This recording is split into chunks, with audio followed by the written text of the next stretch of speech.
All right, well, we have a project going on here at Freedom Farms, and it is again courtesy of the Amish, Emmanuel and company, and man, they're doing a hell of a job. So we always had a hard time getting animals off this property.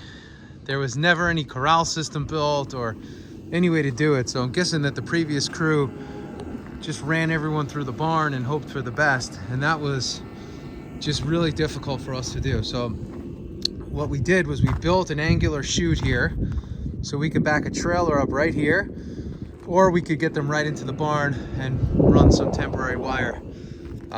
So what we wanted to do was create a series of pens. So when I was explaining it to them, I said, here's what I want to do. I want a big area, and I want that to go down to a medium area, and then I want that to go down to a small area. So that's what we pretty much have here. So this gate will close, and then we have this small area right here, small area. Then we're gonna come here and we have our medium area, and what we did is we put a low I guess wood across the bottom, because this will also allow us to bring our pigs from over here into this area.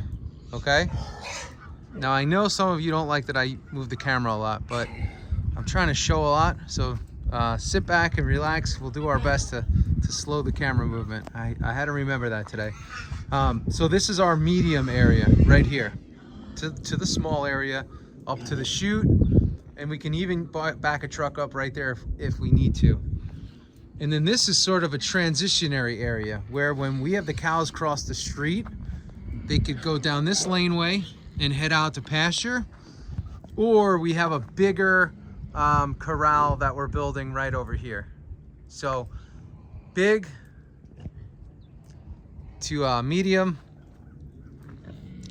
to small, and then to out. And then again, we still left this open so they can get to that big pasture over there. So this took, oh my gosh, this took a lot of planning. It took a lot of thought, and it's obviously taken a lot of Amish craftsmanship as well. But they're doing a really nice job, and the functionality of this is going to be great. So they just went to go pick up some gates. We just spent about $1,200 in gates today. So every one of these areas is going to be, it's going to have a gate.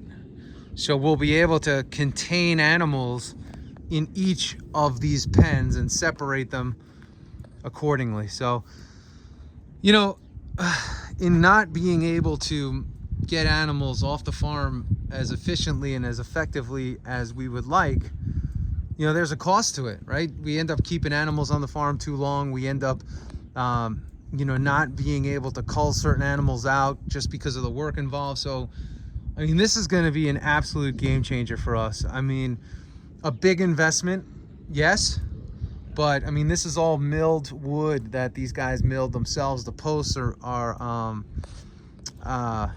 oh my God, geez, I got to think of the name. It's slipping my mind. It's so larch, geez, it's larch. So anyway, these guys, they milled all the wood themselves, and they're doing a fantastic job. So we're really excited. We decided to go 4 high, keep the height where it should be so nobody can escape. And the next thing we're gonna do, the next project that we have, is to rebuild this structure here. The pigs beat the heck out of it. I don't really know the last time it was fixed or touched or enhanced in any way. So we're gonna build some little pens in here for the pigs, again, for us to transfer them out, and then we're gonna rebuild this structure to make it just to make it safe and to make it more effective for what we have going on. And that's a big thing for us. You know, we're always asking ourselves, like, how with a small team, you know, could we get more efficient? How could we be as efficient as possible so that we can use time in our favor and ultimately save money, right? If you can save time, you can save money. And if you can save money and time, it puts a lot less strain on the system that we have here, on the team, on the animals, you know, on everything, on us.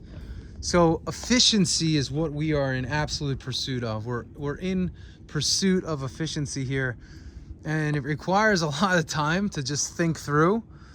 But when you get your head on something and you get your mind set on something, and you make a decision like this is what we have to do and now is when we're going to do it, when it all comes together, it's a really great thing. So, you know, we're super thrilled about this. This is a really cool setup for us. It's something that we've been waiting for and wanting for a while, but we were just trying to think of what's the best way to do this. And it's been a warm winter. I don't even know if the ground is frozen this winter. I really don't even think so. So, you know, we were able to drill these posts right into the ground, and here we are in mid-February building a corral. And, you know, it's not super cold out. There's no wind today. And now is the time. So we did it. We just did it, and we did it. So it's not done yet. When it's done, I'll show you everything. But it just requires us to make a lot of decisions on a day-to-day basis to help make things as efficient and effective as possible. And we're really happy that everything is moving in the direction that it's supposed to be going. So, you know, what a lot of people don't always remember about farming is that outside of the planning, you know, that you have to also leave a little bit of space for, you know, anything could happen. So you better be ready. So, you know, by doing something like this, it allows us to make faster decisions and be ready when we have to be ready. And it makes the transition for the animal that much easier as well. So we can simply, you know, when an animal's number is called, move them through the system stress-free, move them right onto a trailer and take them where they have to go. And we keep the animal stressed down. You know, we don't tap, you know, we give the animal like a love tap. We don't hit the animals. We're not abusive to them to get them on a trailer or anything. So this allows us to be even that much more effective. And we create a system, and the system kind of works for us, and the animal works its way through the system, and the next thing you know, you have the outcome that you desire. And that's what this was all about. How do you reduce the animal stress? How do you reduce farmer handler stress? And how do you make the system work for you? And the fact that we're doing that, and we're doing it this quickly, this project started 3 days ago, and it's going to be done in just a few hours. So again, you could just see how cool. And we had, if you can see in some previous videos, this disgusting gate that looks like it's been to hell and back, that used to sit here. And it's actually over there now in that pile. That's going to go to Weissman and Company. And we got rid of it. So we cleaned up a little bit as well. So anytime you can make the facilities look a little better, that's a good thing too. And that's why the pigs really had their way with that aluminum over there and metal. So we're going to correct that next and create some more outdoor birthing pens. And then we're going to go back to the drawing board, and we're going to say, okay, how could we make our pig area more effective? Like, how do we get more room for pigs outside and create smooth transition into the barn or into the trailer? So that's what we got. So that's the news I have for you today. I do have news that I will share. We had a crazy night the other night. Rough wind, cold temperatures, and again, it was just almost 60 degrees the other day. And the other night it was down into like the teens with heavy winds. So it was really bad. And you know, yesterday afternoon, one of our calves, again in the range of probably say 8 months or so, went down. We think it may have like pneumonia, so we're treating that now, and hopefully he can come back. So we have the vet coming in a little while to check him out, and hopefully he'll rally back and get back on top. So we'll keep you updated on that. But it's always something here. We can't wait for this winter to be over. Even though it's been warm and cold, wet, muddy, all bad conditions for animals. So I know those of you farmers out there, you could relate, right? If it's gonna be cold, just be cold, freeze over, get us through, and we'll see you on the other side. But this time it wasn't the case. It was warm, cold, warm, cold, warm, cold, and wet, wet, wet. So anyway, that's what I got for you today. I just wanted to show you this pen. I know we try to keep everybody in the loop as to what we have going on over here.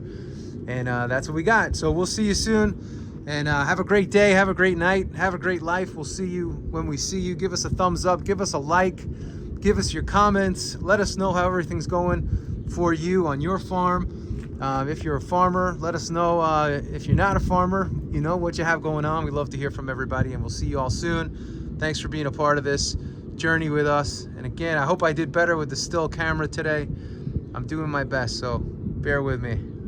I'm always on the move. So we'll talk to you soon. And if you're looking for meat, head on over to wearefreedomfarms.com. wearefreedomfarms.com. We sell everything from whole cows, half cows, quarter cows, eighth of a cow, whole pigs, half pigs, quarter pigs. We'll bring it right to your house, ship it right to your house, and we have a bunch of small boxes too with our great meats right from the farm. So we'll see y'all soon. Have a great day, night, life. See ya.